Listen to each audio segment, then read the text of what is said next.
cameras with the NSA. There is something real here. Did you believe that our government is in possession of UAPs?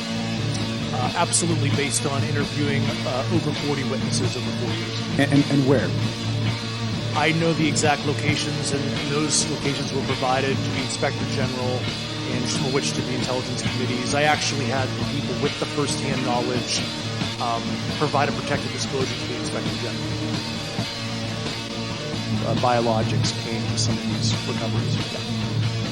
Those could represent exquisite new adversary technology. Non-human, and that was the assessment of people with direct knowledge on the program I talked to that are currently still in the program. The government is covering up some level of its knowledge and understanding about what some of those things are.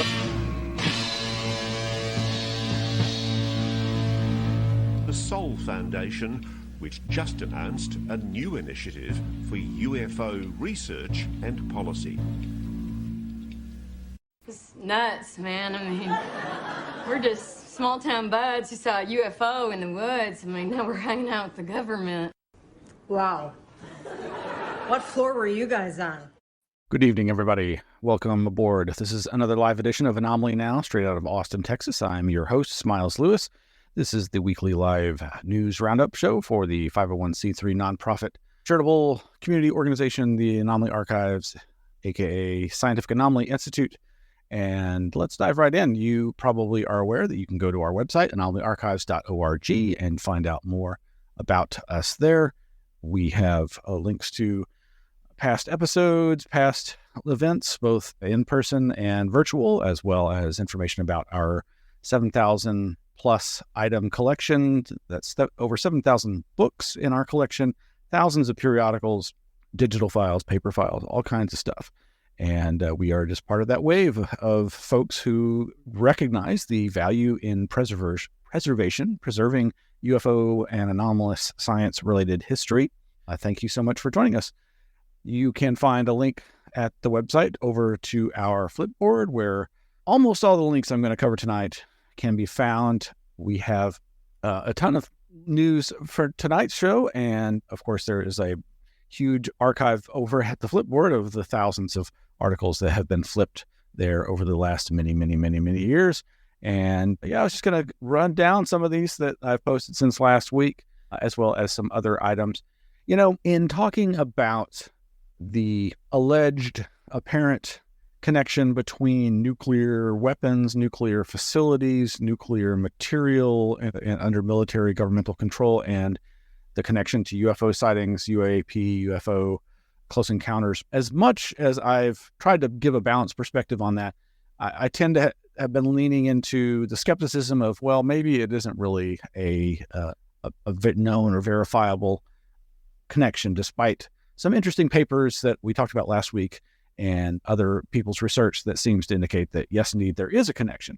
Well, I was reminded this past week or so by various posters, including a YouTuber, I think his name's maybe Tom Owens, who posted 4 years ago a little video about a series of UFO sightings in Texas that I had forgotten about, but I was also reminded by good UFO historian Jeff Knox. Here is a post from Jeff back at the end of last month, April 27th. Today in UFO history, close encounters with drones, probes at weapons storage site in Camp Hood, Texas. This is listed as being April 27th, 1949. And as usual, he gives a synopsis of it, in this case from George Eberhardt's citation, which is in the links below, along with the other sources for this information. And he gives links to the documents that talk about these series of sightings. And I believe this series of sightings occurred over a number of days in March and April of 1949, just north of Austin in what was at the time called Camp Hood, and now is called Fort Hood, and is related to the town of Killeen. And this case is actually in the hundreds of Project Blue Book unknowns, those cases that Project Blue Book, in all its debunking glory, could not find a logical explanation for. Of course, we were talking last week about their and other people's attempts to say that certain UFO sightings were just misidentifications of the U-2 spy plane and that they said it was an unknown when in fact they knew that it was this high altitude recon plane. In this case, maybe they knew something else was going on, but again, we're more interested in keeping that secret. But I believe over at another website, there's a brief description that says Camp Hood, Texas, 7:52 p.m. Witnesses, guards on the 2nd Armored Division while awaiting the start of a flare firing. They watched for an hour while 8 large green, red, and white flare-like objects flew in generally straight lines. That seems very strange to be considered an unknown to me when it's being described as flare-like, but stays aloft for that long. That's all. That does seem a little anomalous, perhaps. But this other video I found from the Tom Owen YouTube channel, Tom Owens UAP, is dated 5/4/1949 and talks about this U.S. Army establishes UFO tracking net at Killeen base. This is very interesting to me because if I knew this, I had forgotten. But he basically shows in a very short video that there was apparently a UFO triangulation project happening at Killeen base here in Texas, and it all seemed to revolve around this March 6th, March 7th series of sightings, which I've got the still on right here. And he links it, interestingly, one of the objects I think was described as like an ice cream cone, and he connects it to, of course, the famous part of the Close Encounters movie where the kid goes, ice cream! Beginning on the 6th of March, 1949, official Air Force records show that the area was set upon by illuminated objects of different colors and shapes.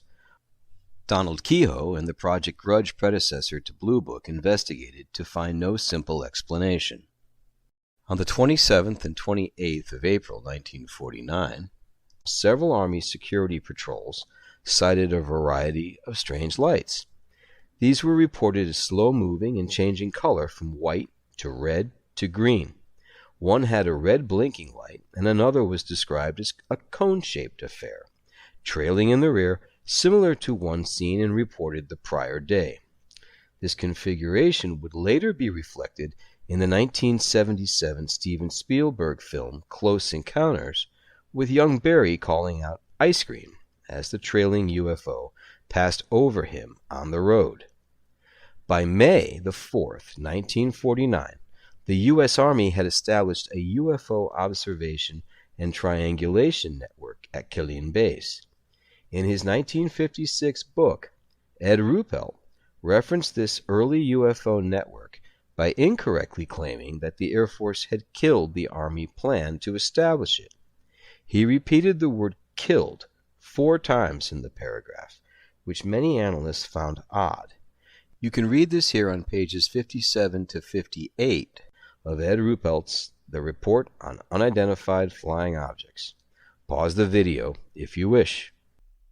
But this also goes into a very strange little bit. Okay, and this is synchromysticism on my part here, but I immediately am like, Killeen, Texas, and this guy's saying it was killed over and over again. Okay, it's a total stretch, I know. Anyway, it is a nice little 5-minute video that you might find interesting. Like I say, Jeff Knox also talks about it on his Facebook blog that I mentioned earlier. Don't know that much about these cases, but find all this very interesting and thought you might as well. That's pretty much all I've got for UFO stuff this today. Meanwhile, over at yahoo.com, they're reprinting an article from the Telegraph, not my favorite news outlet, but hey, it's about lucid dreaming. That always interests me. The dream training that neuroscientists think could help cure insomnia. Well, I thankfully don't suffer from insomnia generally, but I think almost anybody who's had trouble sleeping probably empathizes with folks who actually suffer from it on a regular basis. And I was curious to see what sort of training or what sort of benefit this might have. And while it doesn't seem like a silver bullet, it does sound like, yes, lucid dreaming has a lot of different benefits that could include helping somebody overcome bouts of insomnia. Other types of therapy that they say does help cognitive behavioral therapy, CBT, is our first-line treatment, says Professor Jason Ellis, director of the Northumbria Center for Sleep Research at Northumbria University. Quote, "It's fantastic. It works in 70 to 80% of cases, but unfortunately, it's very limited in getting face-to-face appointments. Waiting lists are long and private therapy is unaffordable for many, so we do need an alternative." And they claim startling results. This is where the Dreamscape comes in. Published in 2020, they did a small study observing 48 insomniacs. Quote, "We taught them how to lucid dream over a period of 2 weeks. Very simple stuff, 5 or 6 techniques that are appropriate for people with insomnia. After the training, 77% of participants had a lucid dream, and most of those reported significant improvements in their sleep. Quote, "We saw significant reductions in insomnia symptoms, depressive symptoms, and anxious symptoms." So it seems to have a benefit in terms of mood as well. And why would this work? And they're speculating here. One idea is that lucid dreams interrupt and change other dreams that might be stressful or frightening. Okay. I do think of so many people I've heard talk about lucid dreaming in their own experience. It's like there's something scary happening in their dream, and they suddenly realize that they are dreaming, and they are like, wake up. They're telling themselves to wake up. Now, that's obviously not what these insomniacs are going to want to do. And that's kind of the point of some of the other parts of this article. They're saying, that the training and the types of techniques that can benefit somebody who wants to have more lucid dreams are not necessarily the kinds of things that would benefit an insomniac who's just trying to get some good sleep. But there are some interesting ideas here. And like it says here, all our anxiety dreams are based on our worst fears, says Charlie Morley, a lucid dreaming teacher and author of several books on dreaming. Quote, "Now, if your worst fear is that you've got insomnia and can't sleep, then you might dream of being up all night with insomnia." Now, I've not really heard that kind of description from dreamers, but then I probably haven't talked to that many insomniacs who are also remembering their dreams. Teaching people how to lucid dream may help with this phenomena too, because the practice is all about knowing that you're in a dream. If you can learn to recognize when you're in a dream, it becomes a reassuring sign for insomniacs that they are in fact out for the count, it says. But the other interesting thing, of course, and this does not surprise me, I think I've heard other research about this, PTSD, post-traumatic stress disorder folks may also benefit from this. Obvious situation of somebody a war veteran finds themselves in a dream back in Iraq. If they know that they're dreaming, they can overcome that perhaps. This says studies on lucid dreaming as a treatment for PTSD show promising results, with self-reported PTSD symptoms and nightmare distress falling sharply. At the end of one study that Morley conducted, 85% of participants were no longer classified as even having PTSD based on the scores they returned. And there's more over there at yahoo.com, and they even give a little bit of detail, a little synopses on things that might help you achieve lucid dreaming if that's something that you're interested in. Meanwhile, moving back to the UFO subject briefly, this dailymail.com article, not particularly worth your time per se, but this headline, "Bizarre Moment, Radar Picks Up a Structure Above quote-unquote UFO Hotbed During Rocket Experiment." This is all about Skinwalker Ranch and the show, whatever the heck it's called, that is so popular. And it goes into some of the stuff that I'd already seen. I'm not an avid watcher of this show, but I do kind of enjoy it, even as I'm like, well, that's intriguing, but it's not science. They act like they're performing science, but to my knowledge, none of their experiments, none of their research has been peer reviewed, is being made public in a way that's accessible to scientists to try to engage with. And that's unfortunate. I think it's actually, something that if they did, it might actually be worth something. But this article is just documenting if you've paid any attention to what's going on with this show, they think that there's some kind of structure underneath the mesa. There's been some very strange issues with GPS and rockets that are shot up into the air with GPS. And the GPS data is showing it as having gone into the ground, into the mesa. These are very bizarre things. And I bring all this up, not because I think you should go watch the show Skinwalker Ranch, but one of the staunchest critics in the UFO field of the Skinwalker Ranch stuff has been our friends Jack Brewer and Erica Lukes over at Expanding Frontiers Research. And back in November of 2022, Jack interviewed Thomas Winterton. He's one of the fellows. I think he's the one who developed some sort of head trauma brain swelling or something that mostly has been presented as if it were the result of microwave radiation exposure and that it was life-threatening. And this has been the cause of concern for so many people visiting the ranch that they don't want to, have this phenomena do its quote-unquote hitchhiker effect where these poltergeist-type phenomena follow the person home or experience, in this case, some kind of actual physical trauma, brain injury type of situation. Now, let's see, I think it says something here. And so, it says Thomas Winterston agreed to speak with Jack Brewer of Expanding Frontiers Research about potential conflicts of interest arising in his work in the Uinta Basin. So we've talked, I think I've mentioned the headlines that Expanding Frontiers Research has put out there.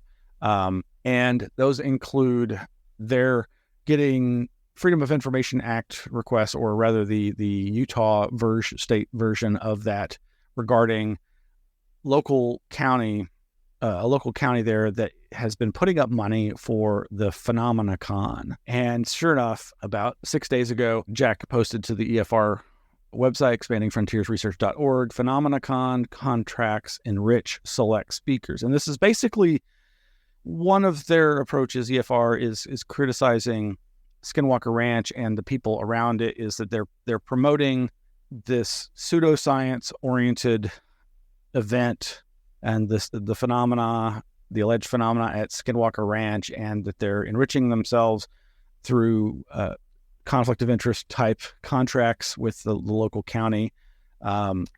This is good work in the sense of folks trying to suss out, where the inappropriate money making might be happening. But as you might expect, this is not sitting well with some of the particulars. That person, Thomas Winterston, a few days ago, they posted this. Thomas Winterston responds and threatens the EFR with legal action because he doesn't like what they're saying, and is basically trying to push it onto them, saying they need to get this information. They need to put out this information that they're saying proves or suggests that there's something inappropriate going on. I don't know. I have real mixed feelings about this. On the one hand, I don't think it's necessarily wrong for local cities or counties to try and support through funds paranormal UFO-oriented events. These things could, in fact, I think, bring tourism dollars to the local area. And that's, I think, why we see such a proliferation of UFO festivals and paranormal-oriented festivals around the country now. It's really catching on. This is, this idea of legend tripping, that people do like to go to these events. A good friend of mine once said that the travel channels, so many of the UFO and paranormal shows that you see on TV, on cable TV, are in fact just basically travel, tourism-oriented entertainment to try to get people to these locations. Anyway, I do think that Erica Lukes and Jack Brewer and the folks at EFR are doing good work. I'm, as I think much more interested in the nature of the true phenomena, the true UFO phenomena. But as I've often said, there is the UFOs, UFA, UX, the false faux UFOs, and there is the true foes, the true UFO phenomena. And the false faux UFO phenomena are the result of humans deceiving other humans. And that is a big part of the UFO phenomena at large. And it's certainly worth the effort, I think, to try to suss that out. I have other friends who feel critical of that no, it's just whack-a-mole. There's always going to be more charlatans, more hucksters, more snake oil salesmen out there. You may get rid of one or two, but there's always going to be another to take their place. But I think it's worthy work. We'll see. Let's see what else we got. Oh, so not sure if I've gotten through all of this. I think I have. So this is an interesting one over at MIT Technology Review. Has this: a brief weird history of brainwashing. L. Ron Hubbard, Operation Midnight Climax, and Stochastic Terrorism, the Race for Mind Control Changed America Forever, by Annalee Newitz. Now, I think this is behind a paywall, so it may be challenged to read, but I think if you go there at just the right time, you can get it. And it's not the most deepest or comprehensive overview of the issues of brainwashing and mind control, but it gives some interesting insights and some history that I may or may not have been aware of, going all the way back to 1951, 59.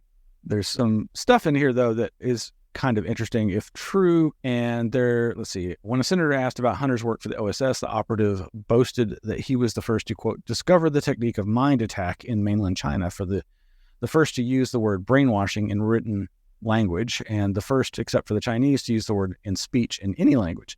None of this was true. Other operatives associated with the OSS had used the word in reports before Hunter published articles about it.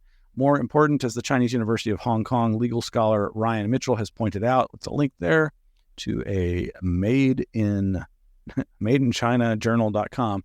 The Chinese word Hunter used at the hearing, Xinao, Xinao, translated as wash brain, has a long history going back to scientifically minded Chinese philosophers of the late 19th century who used it to mean something more akin to enlightenment. Yet Hunter's sensational tales still became an important part of the disinformation and pseudoscience that fueled, quote, a mind control race during the Cold War, much like the space race. Inspired by new studies on brain function, the U.S. military and intelligence communities prepared themselves for a psychic war with the Soviet Union and China by spending millions of dollars on research into manipulating the human brain. Ironically, brainwashing was not a widely used term among communists in China. The word Xinao, Mitchell told me in an email, is actually a play on an older word, Xixin, Xixin, or washing the heart, which alludes to a Confucian and Buddhist ideal of self-awareness. In the late 1800s, Chinese reformists such as Liang Zhuo, okay, I'm sorry, I'm going to get all this wrong, replacing the character for heart with brain, in part because they were trying to modernize Chinese philosophy. But it goes on to basically say that this is now used to describe just brainwashing in general, the way Americans used it, but over in China, which I found interesting. And then there's interesting bits about this pamphlet from 1955, purported to be a translation of a work by the Russian secret police, claimed that the Soviets used drugs and psychology to control the masses, and that Dianetics, a pseudoscience invented by Scientology founder L. Ron Hubbard, could prevent brainwashing. And they basically speculate that, in fact, this was actually written by L. Ron Hubbard. But yeah, in a lot of ways, I feel frustrated by this article because it just seems to gloss over the government abuse. I mean, yes, there is this part here where it's talking about that and gives a little bit of information on that. But to me, that is really much more important than the debunking of that. No evidence ever surfaced that MKUltra was behind the children's death. Oh, this is something I'd never actually heard. Okay, so they're claiming about the murder of these children in Atlanta. Wayne Williams, a black man who was eventually convicted of 2 of the murders, claimed at various points that he had been trained by the CIA. This led to popular conspiracy theories that MKUltra had been experimenting on black people in Atlanta. Colin Dickey, author of Under the Eye of Power, How Fear of Secret Societies Shaped American Democracy, told me these conspiracy theories became, quote, a way of making sense of an otherwise mystifying and terrifying reality, which is that America is a country where black people are so disenfranchised that their murders aren't noticed. Dickey added that this MKUltra conspiracy theory, quote, gave a shape to systemic racism, placing blame for the Atlanta child murders on the U.S. government. In the process, it also suggests that black people had been brainwashed to kill each other. All very interesting. There's more on that there. And there's some interesting insights here. But again, I don't feel like it's as good of a comprehensive overview, but it's interesting when something like the MIT Technology Review talks about this. Now, there was this one thing I wanted to read. Perhaps that means the anonymous National Security Council examiner was right to call Hubbard's black propaganda the work of an expert, unquote. If brainwashing is politics, then disinformation might be as effective or ineffective as a brain implant in changing someone's mind. Still, scholars have learned that political efforts at mind control do not have predictable results. Online disinformation leads to what Juliet Kayyem, a former assistant secretary of the Department of Homeland Security, identifies as stochastic terrorism, or acts of violence that cannot be predicted precisely but can be analyzed statistically. She writes that stochastic terrorism is inspired by online rhetoric that demonizes groups of people, but it's hard to know which people consuming that rhetoric will actually become terrorists and which of them will just rage at their computer screens, the result of coercive persuasion that works on some targets and misses others. And this just reminds me of this idea of dog whistling and the idea of triggering people. And none of this is all exactly the same, but it just reminds me of what I've been saying. And that is that the larger your audience as a presenter, as a media figure, the more responsibility you carry to try not to say speculative or inflammatory things that, again, that percentage of the population who are undoubtedly a part of your audience. Sorry, folks, not to say that any of you watching or listening right now are prone to violence, but could be triggered. And so I think it's very important to constantly stress that when you don't know something, you don't know it. Anyway, you can find out more about this at the MIT Technology Review. We'll give the link in the show notes. Let's see, what else have I forgotten to cover here? Real quickly, so Vatican urges caution over weeping Madonnas and other supposed apparitions. This is from finance.yahoo.com. So I think we'd reported previously on the fact that on the 17th, I believe, there was this news conference that some thought might involve the Vatican talking about aliens, but in fact, it was more just about apparitions and religious experiences. And it's important, I think, to note, we'll have a link to Newsweek as well as this Yahoo article. In the Newsweek article, there are links to the actual documents over at the Vatican.va, norms regarding the manner of proceeding in the discernment of presumed apparitions or revelations.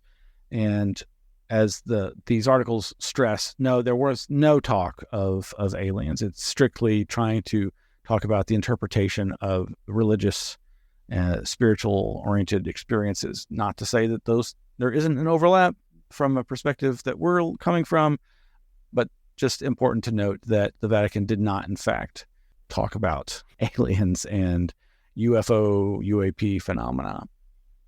Lastly, I think we covered the fact that there has been some legislation going around the country. To quote this text here, on April 11th, Tennessee Governor Bill Lee signed into law SB 2691, which bans the, quote, intentional injection, release, or dispersion, unquote, of chemicals within Tennessee with the express purpose of affecting temperature, weather, or the intensity of the sunlight. I was recently listening to this QAA, that's formerly QAnon Anonymous podcast. They just call it QAA now, and they've got this new nifty, scary-looking logo. Their 275th episode is on anti-chemtrails laws and features the research and writings of this reporter, Teddy Wilson. And as always, I find it interesting. Lots of good information there, but at the same time, a skepticism level and a ridicule level that sometimes bother me. And the irony I find, though, in listening to this is they stress, how folks like me that are trying to talk to others about why people might be willing to believe this is because, of course, they get invoked. Folks invoke the idea of geoengineering as well. Maybe that's what's really going on with the quote unquote chemtrails or contrails, that there's a deliberate project to alter the weather through this whatever technology is alleged. And I believe in this episode of QAA that they say that there's never actually been any experimentation to this effect, which, as anytime somebody says there's never been anything, I tend to go, well, that's probably not correct. And of course, immediately I was finding articles, this one from the San Francisco Gate, sfgate.com, Bay Area City orders scientists to stop controversial cloud brightening experiment. This is from May 15th. Prior to this month, researchers were using specialized machines to spray salt water into the air above a decommissioned naval ship docked in Alameda. Their ultimate goal? To test if those machines could be used to brighten low-lying clouds above the water in an attempt to cool down the planet. But, of course, activists were like, no, don't you do that. Led by atmospheric scientists at the University of Washington, the experiment was part of a larger effort to find out if the warming effects of climate change could potentially be reduced by injecting salt aerosols into clouds, brightening them enough to reflect more sunlight away from the Earth. And city staff are working with a team of biological and hazardous materials consultants to independently evaluate the health and environmental safety of this particular experiment. And it's apparently been stopped for the time being. Meanwhile, also, this other article over at scientificamerican.com from just a month earlier, March 19th, 2024, high-profile geoengineering experiment shuts down. A beleaguered solar geoengineering project failed to field tests because of opposition from environmentalists and indigenous residents. So it is definitely the case that there is real scientific efforts, military or otherwise, to do experiments like this. And whatever you think of legislature, politicians creating these rules, there is actually something to this. That's not to justify wild speculations about chemtrail conspiracies, but there you go.